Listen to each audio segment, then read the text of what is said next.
City Hall 2020.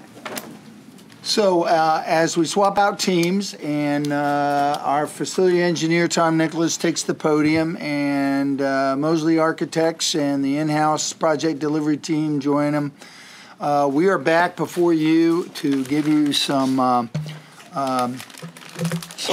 feedback on the public engagement process. And I want to thank Mr. Bob Dyer, who made all three of those meetings and introduced each of those public meetings, made introductory comments on behalf of all of you at those meetings. Bobby, we thank you for doing that.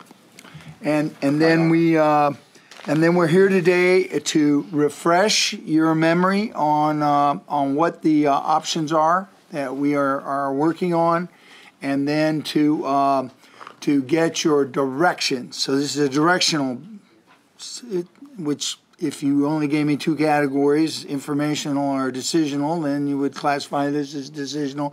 But then that leads people to believe that you're making something that really is directional, because we want to go forward and create a resolution for you to consider approval of a course of action in 2 weeks and have one last public hearing related to that. So with that, Mr. Tom Nicholas. Thank you, Mr. Mayor, members of council, city manager. Again, here today with Mr. Josh Bennett from Mosley Architects. He's the project manager for Mosley Architects.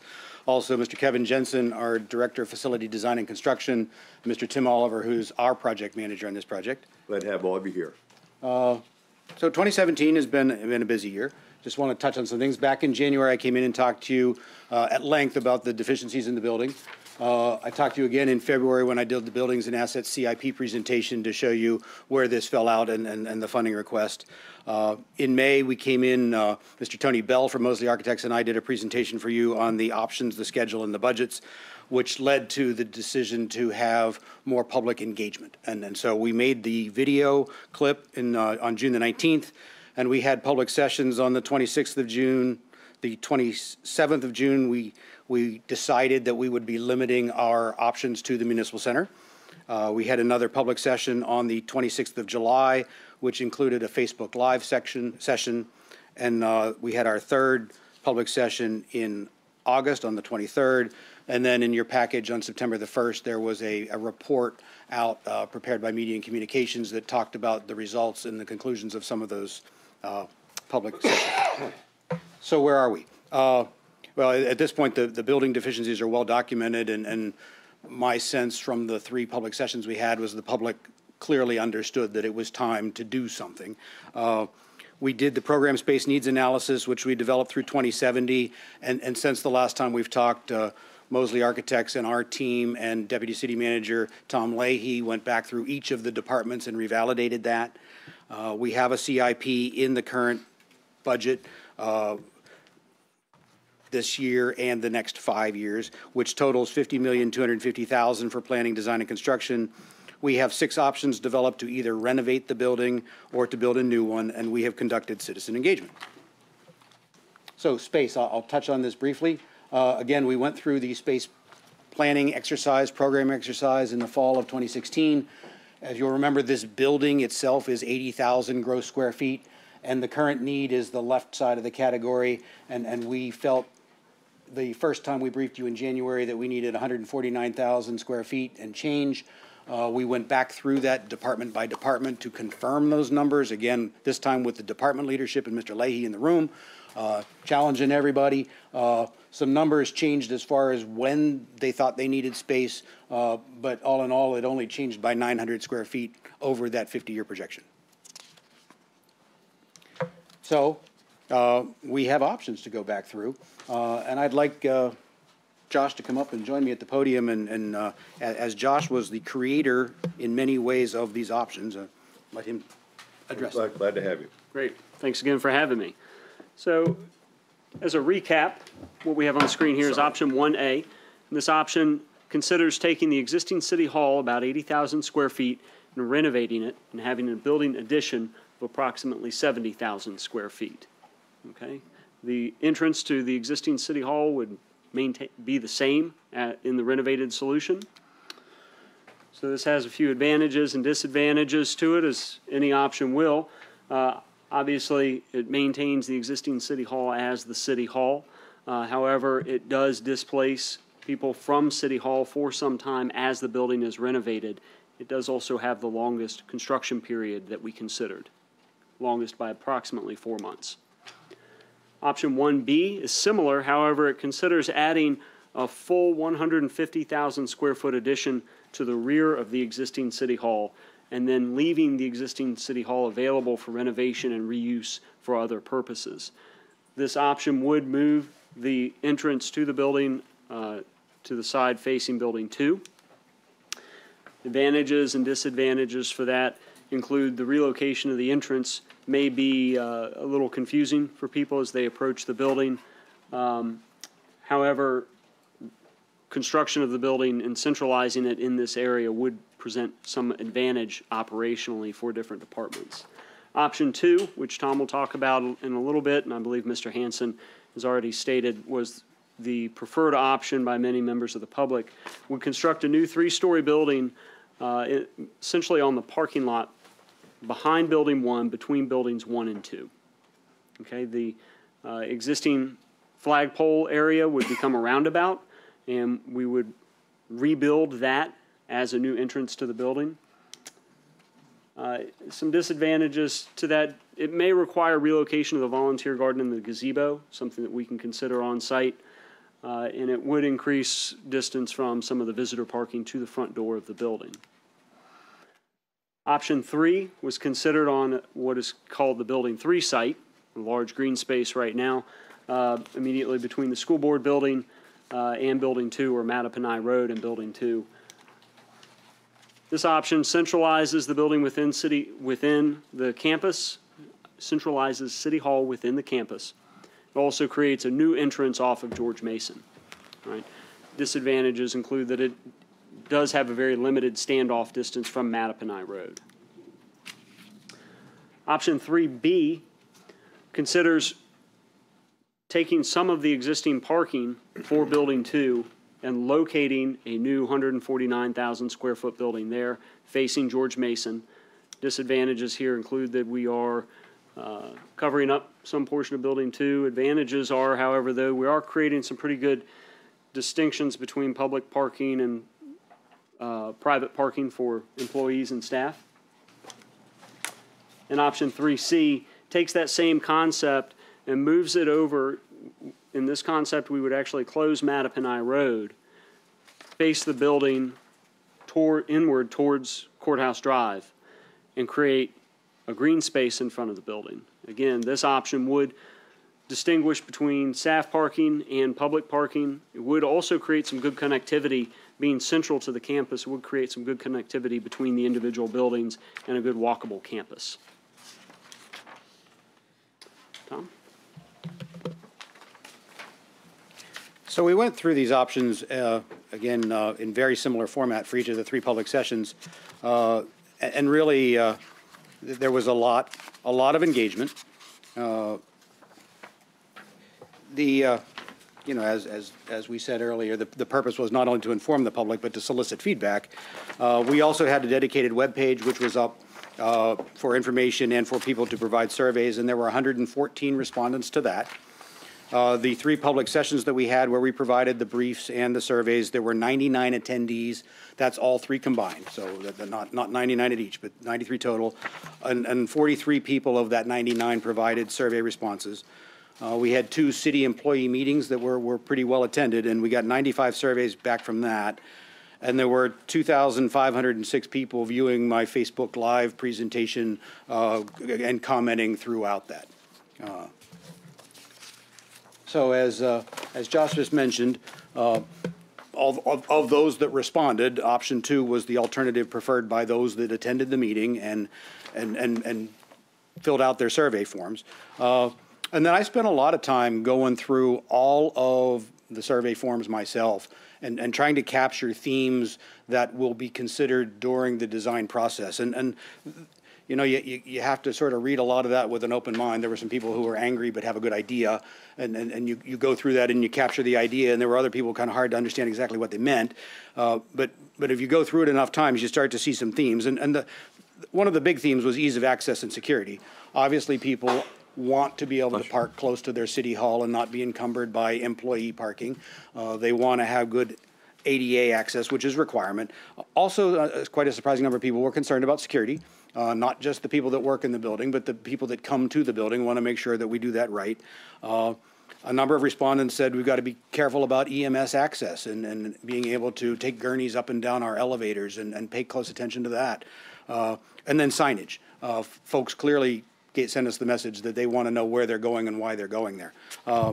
Architectural considerations, a couple of people made good comments about efficiency of space and wanting to make sure we took care of the taxpayer dollar and that there weren't wasted square footage in the building.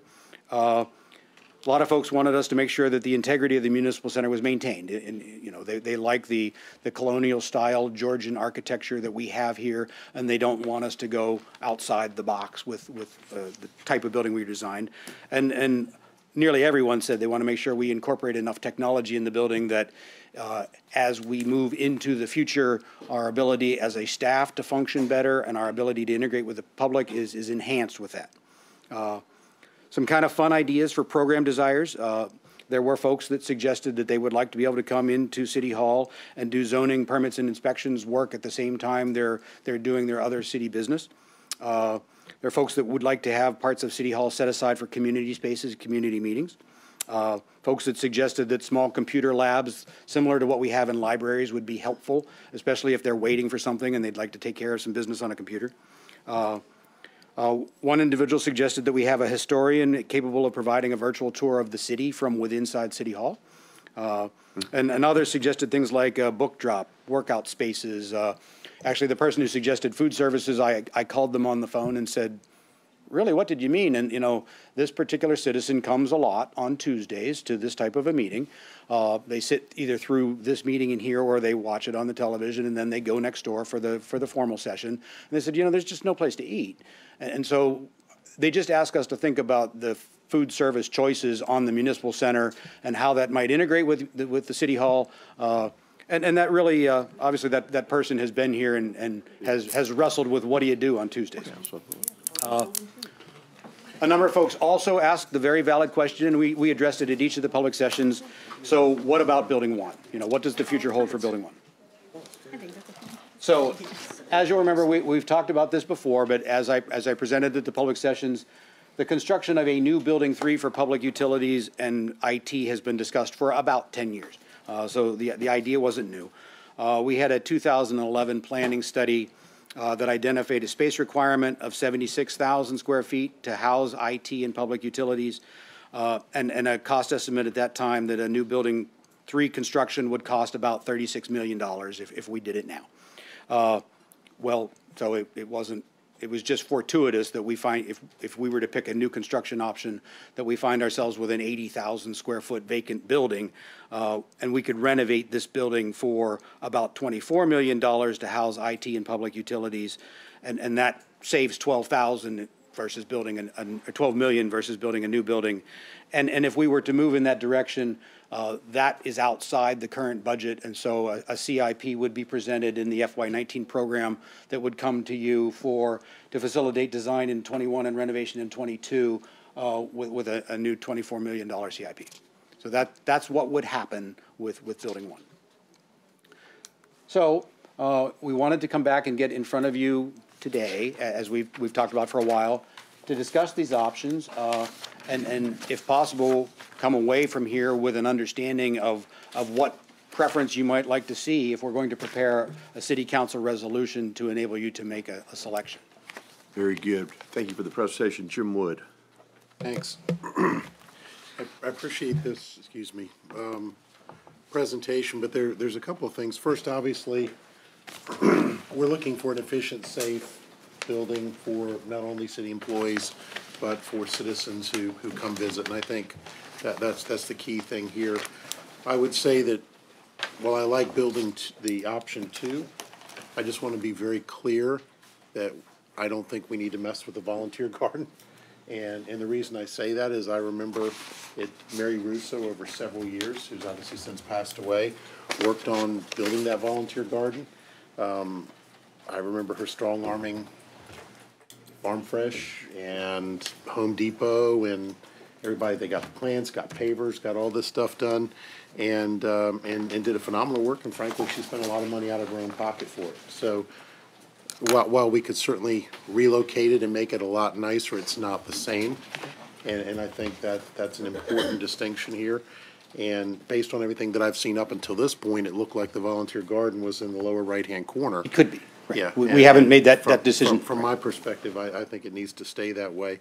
And especially given the amount of support that we get from the city, from volunteers. Every year we get this $30 million big fake check from Father Park, and before that. That's real money. It's real money. And we got it from Mary Russo before that, so that's the one issue. And I just want to make sure that we do that, and perhaps we can make the volunteer garden more of a focal point, frankly, of this, and I think that would solve the issue. The other thing, and But I'm hearing you option 2 is what I've just made a note. well, option 2, but I want to make sure we're not messing with the volunteer garden. But when you Got me talk to know about that. going forward with the new building 3, I think we need to be cognizant of building 11, the police headquarters building. Right. Because that building is in rough shape. It is. And it's never really been renovated on the basement level with the old cells and all that, and the old communications. That's all just kind of been done, kind of as Band-Aid approach. And we've got a lot of people in that building, and when you go upstairs and you walk through there are tiny little offices and mazes and things like that, and it's confusing to get in and out. And frankly, the precincts are a lot nicer than the headquarters building, and I believe there's HVAC issues there. I think the roof was just replaced, if I'm not mistaken. The roof was just replaced. Yeah, it had roof issues, I know. So I think we really need to take a look at that building, maybe even more importantly than the building 2 issues. But those are my comments. Any other comments? John? Go back to 1A. I have a number of comments, but what's option 1A? I think it was one where we stay where we're at. I don't know about the addition. I've always said from the beginning I wasn't certain that we had what this 77,000 additional square foot or 70,000 square foot requirement was. And I've done a number of building moves, and as much as I appreciate how hard Tom and the department heads look at space, I can tell you they don't look at it nearly as hard as the people who write the check. And so I don't know, somewhere in this process, Mr. Mayor, we need to have some third-party look. Maybe it's ourselves to look really at this additional 70,000 square feet for someone who doesn't have a vested, and you can't deny it, a biased outcome of what it should look like. But people who are building contemporary office spaces, because I don't know that we aren't building the wrong kind of space. Maybe the square footage is right, but the layout doesn't look like what the newer companies are building, where collaboration, all those things. Maybe we're designing a traditional Puka City space, but that's really not kind of where the future is. So I don't know that the 70,000 requirement is right, and I don't know that the allocation of it really represents best practice when you're thinking about 50 years out. We haven't seen that level of detail. We're just being asked to look at a number, look at the money, and think it's right. I haven't heard anybody mention, do we want to have a daycare facility that a franchise comes and agrees to put in the facility that's this large for our complex? A lot of new people build big businesses today for this big of employment, have daycare centers in their complex. I don't know if we should or shouldn't, but I don't know that we've assessed it. I think we should. I didn't see anyone talk about, maybe it is here somewhere, is this going to have a locker shower room facility for men and women, for people, for our health fitness, so we're putting that in the building. That's pretty common for new buildings today of this size. I'm just looking for all the things that deal with the workforce that are part of a building. That part. Do we have, if you think about, if you've been up to the 3M building up in Minneapolis, St. Paul, it's a great building, but when they designed their new building, one of the things they understood is how much creative activity doesn't happen in offices but happens in hallways, whether people are going to the restroom, getting a water fountain, but people stop. So they have these little alcoves periodically in their hallways where they have whiteboards and people have discussions and think about problems. I'm not saying that's everywhere. I'm just thinking there are a lot of things about how people act and learn and innovate And was that functionality thought of when you looked at the building spaces versus looking at the traditional 20th century look that we experience? Now, to my last point, which I mentioned when I was in your office the other day, we were talking about something else. I really think, just as you talk about the garden, I think there is something important about continuity and consistency and history, which is why I believe that the city hall should stay in this building. You know, I mean, I think that's doable. Now, I know you said about IT, and I can't say that's not a good idea, Mr. Hanson, but this building doesn't lend itself that well to false floors, which is most IT places I go that have big servers and all those things all have false floors. They're elevated, the air conditioning, the cooling, and all those things that go with it. So maybe, and if we're thinking about storms and we're thinking about going ahead 50 years in the future, we might want our IT building to be a little bit more robust from a hurricane perspective and from an elevation perspective. And maybe this isn't even the right geographic location. Maybe it is, maybe it isn't. So I don't know that while in the short run it might be the right answer, it could be a $12 million false savings. But I'm not saying I won't support a solution that doesn't have us being in this building. I wouldn't want to say that. But I think there is something to be said for the heritage of the city of where we started when this in this building. I realize it doesn't go back to the very creation of 68, 69, I think is the 69, 69, so it's not 63 when Sydney, people were making it all happen, but it's a long time. Right. And if we're going to consciously step away from that, okay, I mean, I would prefer to be here, and I think that's a better choice from my view, but it's just one view at the table.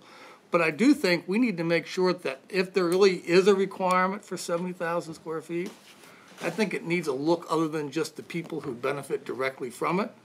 And we need to make sure that the functionality, are we going to have Wi-Fi and charger stations and USB ports and all the chairs in the council chambers? I hope we are. I think that would be one of the things we'd want to have. You know, is it going to be looking for that? Those are the things that I'm concerned about as we look at that we don't miss an opportunity to really reflect the growing demands of our own workforce in the complex as well as serving the public. I guess what I heard you say, John, I think we can deal with everything except the big one that you just said is, you want to double check that this additional space is needed, correct? Yes, and that the functionality is what we really should have. All right. Dave, is there a way he can meet with that whoever went through this process? Well, let me address a couple things Councilman said and answer your question. Number one, we're still in preliminary planning, pre-engineering. We haven't designed anything. So just so you know, they're putting blocks here, and we're still dealing in block design and just trying to figure out what it looks like. I can't honestly tell you that it's going to be the number of square foot it is. I'm looking at a financial strategy that is able to address the renovation of this building. I know that public utilities will pay 50% of the renovation of this building, and I'm looking to reduce costs on our new building such that I'm offsetting a lion's share of the renovation cost for this building within the current CIP that you've already appropriated. So I still have a lot of financial work to do to right size. We're going to be able to, first of all, incorporate moving our data center out of a basement.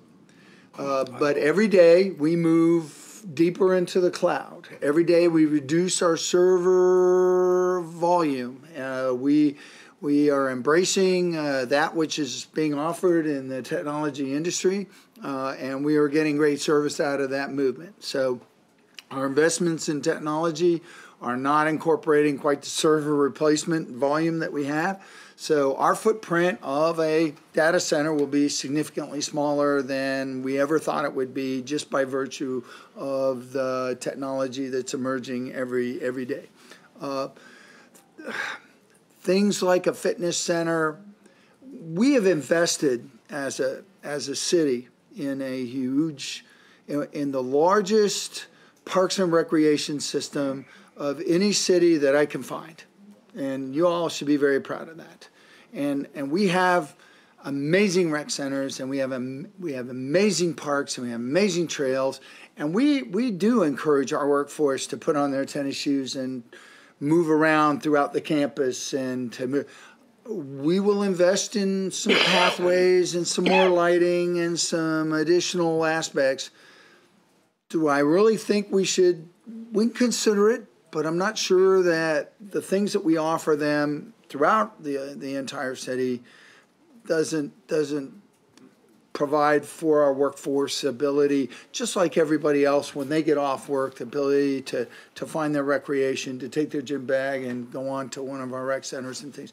I'm not being debative here. I'm just telling you that don't discount what you got in an amazing system that you've already invested in and that we maintain every day. Well, I could come back on that. For one, I wasn't talking about a fitness center.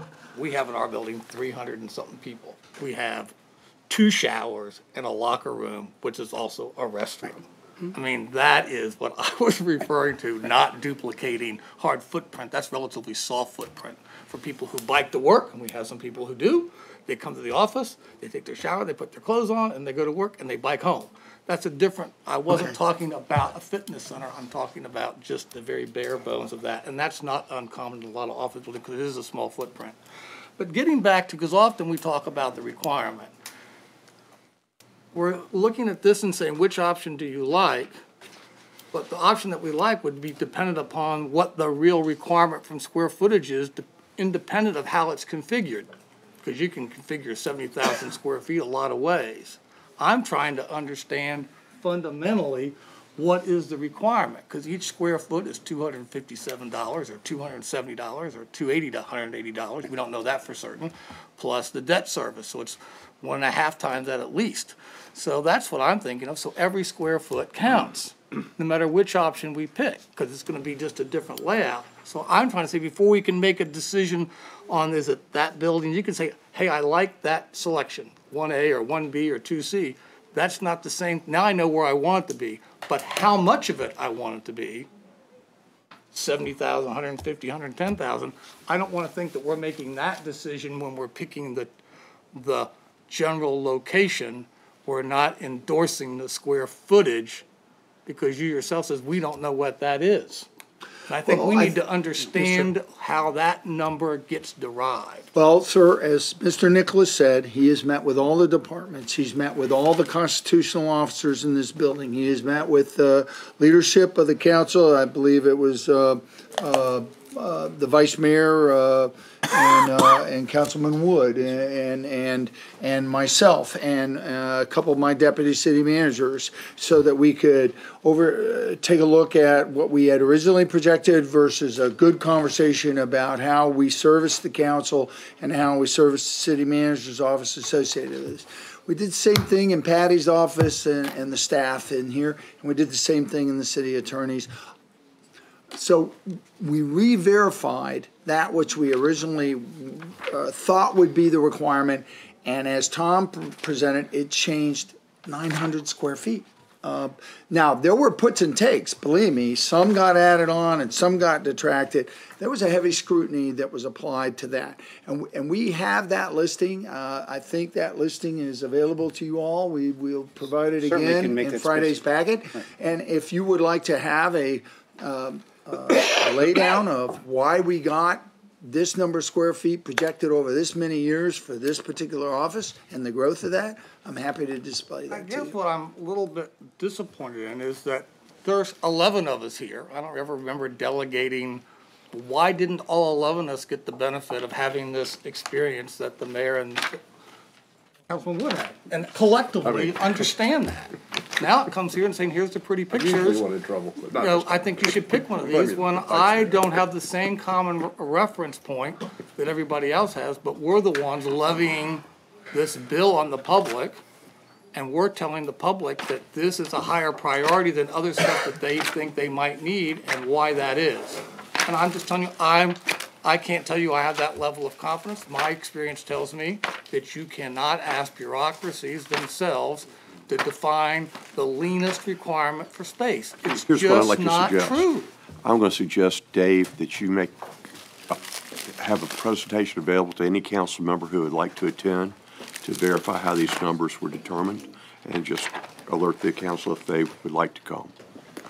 Bobby Dyer. Yeah, thank you. First of all, I just want to thank the staff and the architects and all the people that were involved in the civic engagement things. It was very productive, it was very good. And I also want to thank the people, the citizens that showed up and participated. And I think there was a lot of tremendously good information, a lot of questions came up that, you know, really deserve scrutiny. But getting back, if I recall, there was somebody that brought up the question about why we needed the additional footage. And I believe was there a mention that we were going to be able to go out, and we have a lot of satellite units throughout the city, and that we would be able to maybe shut them down and then bring them on campus? Was that an answer that I recall that was out there? Yes, sir, that is a component. And more, so right now, the IT department is in approximately 17 different buildings around the campus. Not by choice, but because of part of it's functional and part of it, there's just not space for them in building 2. And so there's a lot of consolidation if we renovate building 1 and bringing IT into one building, which then gives us other options for those buildings that they're in, either repurposing those or taking some of them down. There's also consolidation in bringing Taylor Adams and the purchasing group out of a leased building over across the street into the city hall. There's the city attorneys that are in building 23 across the street, consolidating them with city attorney. And then there's the risk management group, which is in building 22 across the street that is separated from their department. So all of those consolidations, some of them free up lease space, some of them give us more space to bring other people in off leases, and some of them would enable us to take a building down.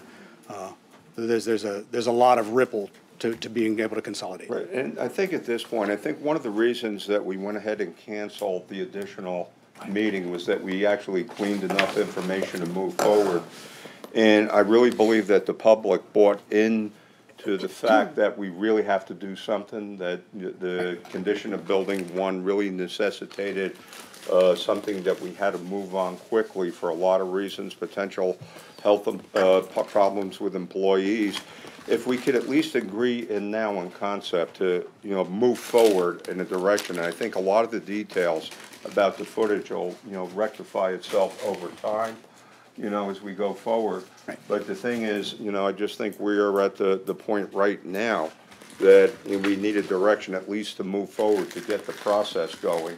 You know, maybe agree on the plan, and then, you know, the devil in the details will, you know, iron itself out over time.